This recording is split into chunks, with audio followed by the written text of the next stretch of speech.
দর্শকের জন্য আপনি কি রেসিপি নিয়ে এলেন? আজকে যেটা করব এটা হলো মিটবল। মিটবল করতে কি কি লাগে? মিটবল করতে লাগে আমরা অনেক কিছু দেখছি আটা, কিন্তু। সুজি এবং আটা? হ্যাঁ এটা আটা এবং সুজি একসাথে মিক্স করা। জি। আচ্ছা। এটা হলো বেসন, হ্যাঁ। তারপরে ডিম ডিম, জি, পেঁয়াজ, তারপরে ঘি, তেল এবং যথারীতি মশলা আছে, হলুদ, মরিচ, কাঁচা মরিচ, তারপরে হচ্ছে গরম মশলা আছে, টমেটো সস। আচ্ছা, তার মানে কি এই কিমা দিয়ে তৈরি করা হবে? জি। তো সেই ক্ষেত্রে কিমা দেখতে পাচ্ছি, পাশাপাশি আরো একটি কিমা দেখতে পাচ্ছি। এটা কিমা না, এটা হলো এগুলো সব মিক্স করে এখানে রাখা হয়েছে। এখানে আদা আছে, রসুন আছে এবং পুদিনা পাতা আছে, ধনিয়া আছে। অর্থাৎ সময় স্বল্পতার কারণে আমরা একটু মেখে রেখেছি। হ্যাঁ। আচ্ছা, তৈরি করার পাশাপাশি আমরা অনেক কথা বলবো এবং দর্শককে জানাবো। প্রথম ছবি কি ছিল? প্রথম ছবি ছিল আমার প্রিয়তমী করতে গিয়ে এমন কোনো বিড়ম্বনা বা এমন কোনো স্মৃতি আছে যেটা আমাদের দর্শকের সাথে এই মুহূর্তে শেয়ার করতে চান? হ্যাঁ আছে, অবশ্যই। এই ছবি যিনি শুরু করেছিলেন আমাদের দেশের অত্যন্ত জনপ্রিয় একজন গীতিকার মাসুদ করিম। আচ্ছা। উনি এই ছবি করতে গিয়ে উনি মারা গেলেন। তো এটা একটা বেদনাদায়ক স্মৃতি আমার কাছে, কারণ এই ছবির প্রোডিউসার উনি ছিলেন। জি। তো আজকে রমজান মাসে ওনার জন্য আমরা দোয়া করি, উনি আল্লাহ তাআলা যেন ওনাকে বেহেশত নসিব করেন। আসলে রমজান মাসে রোজা রেখে আল্লাহর কাছে যা মন থেকে চাওয়া যায় আল্লাহ তাআলা নাকি সেটা কবুল করে নেন। জি। আমি কয় চামচ দিব ঘি? 2 চামচ দেন। আমি দুবার উমরা করেছিলাম এবং গত বড় হজ করেছি একই কথা। মাশাআল্লাহ। এক কথায় আল্লাহ তাআলা আপনার উপর এত বেশি মেহেরবান, এত বেশি পছন্দনীয় মানুষ, আপনি এই অল্প বয়সেই এই মহান কাজটি করে এসেছেন। এটা তো ফরজ, এটা আমাদের সবারই করা উচিত যাদের সামর্থ্য আছে। তো আমি আহ্বান করব যে সবাই এটা সময় মতো করে নেবেন, কারণ আমরা অনেক সময় ওয়েট করি যে বয়স হলে করব, কিন্তু বয়স হলে কিন্তু এটা পরিপূর্ণভাবে করা যায় না। খুব কঠিন কাজ, অনেক পরিশ্রম করতে হয়। তো অল্প বয়সে করাটাই ভালো আমি মনে করি। আচ্ছা, তেলটা গরম হোক, আমি ছোট একটা বিরতি নিয়ে আসি, তারপর বাকি অংশটা যেটা আছে মিটবল তৈরি করতে যা যা লাগে আমরা দেখে দেব। সুপ্রিয় দর্শক, আপনারা কিন্তু কোথাও যাবেন না, মানিকগ্রাম এবং প্রতিদিনের ইফতারের সঙ্গেই থাকবেন। ফিরে আসছি এক্ষুনি।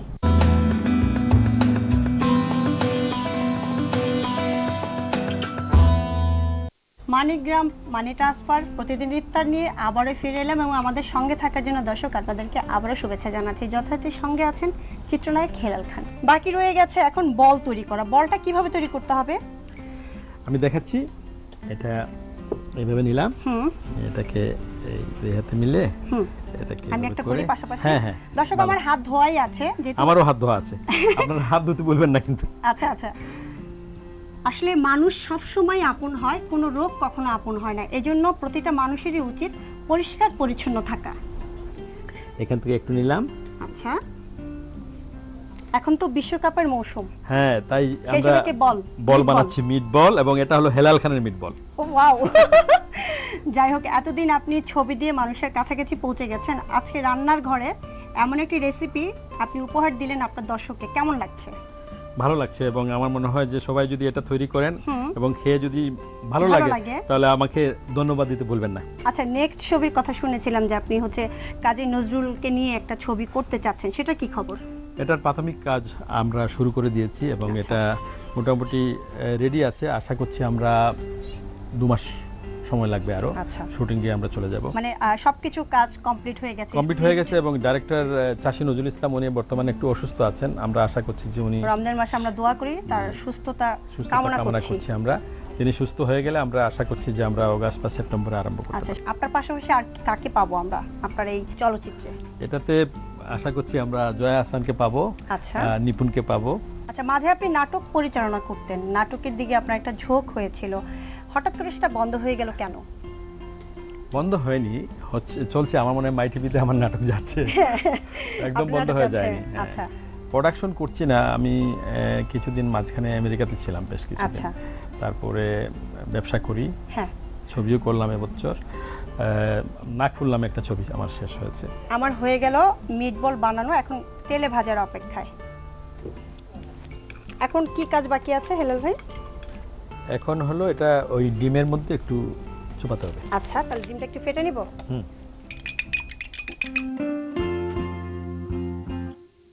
তাহলে আমি একটু দিচ্ছি। হ্যাঁ। বিসমিল্লাহ। বিসমিল্লাহ বলে যে কোনো কাজ শুরু করলে নাকি অনেক অনেক আয় ভালো হয়, আয় হয়, সুস্বাদু হয়। আচ্ছা আচ্ছা, দিলাম। হ্যাঁ, হ্যাঁ, বিসমিল্লাহ। এরপরে ভবিষ্যৎ পরিকল্পনা কি আছে চলচ্চিত্রকে ঘিরে?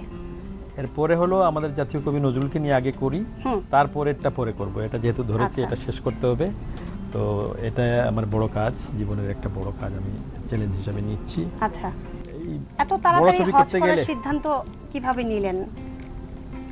সিদ্ধান্ত অনেক আগেই নিয়েছিলাম, কিন্তু আচ্ছা। আরো 1 বছর আগে যাওয়ার কথা ছিল, সেটা হয়ে ওঠেনি। আচ্ছা। কারণ ভাগ্য লাগে, এটা আল্লাহর হুকুম ছাড়া হয় না। এত জি জি, সবকিছু রেডি হয়ে গেল, কিন্তু পরে আমার সামহাও আসলে আল্লাহ তাআলার হুকুম ছাড়া কোনো কিছুই হয় না। গাছের পাতা থেকে শুরু করে সবকিছু তার হুকুমেই কিন্তু সুন্দরভাবে চলে। কেনাকাটা হয়ে গেছে? এখনো করিনি, করবো ইনশাল্লাহ। আমি সবসময় শেষের দিকে করি। কেন? আমার ভালো লাগে, কারণ আমি দেখতে চাই যে সবাই কি করছে না করছে, অবজার্ভ করি। অল্প আছে ভাজতে হবে, তার কারণ এখানে হচ্ছে আটা, ময়দা, সুজি এবং হচ্ছে ডিম আছে, কিমা আছে, ডিম আছে, যার কারণে আটাটা সিদ্ধ হতো, মাংসটা সিদ্ধ হতো একটু সময় নেয়। কখনো কি টাকা দেশের বাইরে পাঠিয়েছেন বা দেশে পাঠিয়েছেন এমন কোনো বিষয় কি আছে? যদিও আমাদের স্পন্সরের নাম হচ্ছে মানিগ্রাম, তো টাকা পাঠানো। লেনদেনটা আমরা ওইভাবেই সুন্দরভাবে করতে পারি। আমি বন্ধ করে দিলাম। হ্যাঁ, তুলে ফেলি একটা একটা করে। আমি মানিগ্রাম দিয়েও টাকা পাঠিয়েছি আচ্ছা আচ্ছা, দেশের বাইরে যখন ছিলাম জি। আমেরিকাতে, তখন জি, অনেক জি। সময় আমি মানিগ্রাম দিয়ে টাকা পাঠাতাম। দর্শক দেখেন কি সুন্দর, বলের মতোই হয়ে গেছে। ফুটবলের মৌসুম, রমজান মাসে রমজানের আনন্দ এবং ফুটবল খেলার আনন্দ আমরা একসাথেই কিন্তু উপভোগ করছি। আপনার দর্শক যারা আছে তাদের জন্য যদি আপনি কিছু বলতে চান বলতে পারেন। দর্শকদেরকে বলবো যে সারাদিন রোজা রেখে নামাজ পড়তে কিন্তু ভুলবেন না। সময় মতো নামাজ আদায় করবেন 5 ওয়াক্ত, এবং এই রমজানে ইফতারি করবেন। শুধু ইফতারি করলে হবে না, সেহরিও খেতে হবে সময় মতো। এবং তারাবির নামাজ অবশ্যই এটা ওয়াজিব, এটা পড়া খুবই দরকার। এটা না পড়লে রোজা ঠিকমতো হবে না। চেষ্টা করবেন যে জামাতে নামাজ পড়ার। বাহ, খুব সুন্দর কথা হয়ে গেল আমাদের মিট বল। প্লিজ এটাকে আপনি আমাকে দিবেন নাকি দর্শককে দিবেন? আমি প্রথমে আমার দর্শককে দেই। হ্যাঁ অবশ্যই, এটা এই ক্যামেরা আপনার, এটা দিতে পারেন। আপনাদের জন্য আমার পক্ষ থেকে উপহার। চেষ্টা করবেন যে এ ধরনের সুস্বাদু খাবার ইফতারে রান্না করতে। এবারে তোমার জন্য। অনেক ধন্যবাদ। দর্শক, হয়ে গেল ঝটপট মিটবল, একদম বলের মতোই দেখতে। এখন অবশ্য ফুটবল খেলা হচ্ছে, সবাই খেলা নিয়ে ব্যস্ত। আমরা ব্যস্ত আছি প্রতিদিনের ইফতার নিয়ে, কেননা ইফতার এমন একটি বিষয়, আমরা ভোর রাতে যখন সেহরি খাই তারপরে সারাদিন রোজা রাখি। রোজা রাখি কার জন্য? আল্লাহর কাছে আমাদের মনের আশা পূরণ করার জন্য, আমাদের সৎ এবং সুন্দরভাবে জীবনযাপন করতে পারি সেই জন্য। যাই হোক দর্শক, আর বেশি কথা বলবো না। আজকের মতো আমি মন বিদায় হচ্ছে, এবং কালকে একই সময় আবার আপনাদের সামনে হাজির হব মানিগ্রাম প্রতিদিনের ইফতার নিয়ে। সেই পর্যন্ত সবাই ভালো থাকবেন এবং আমাদের জন্য দোয়া করবেন। আল্লাহ হাফেজ।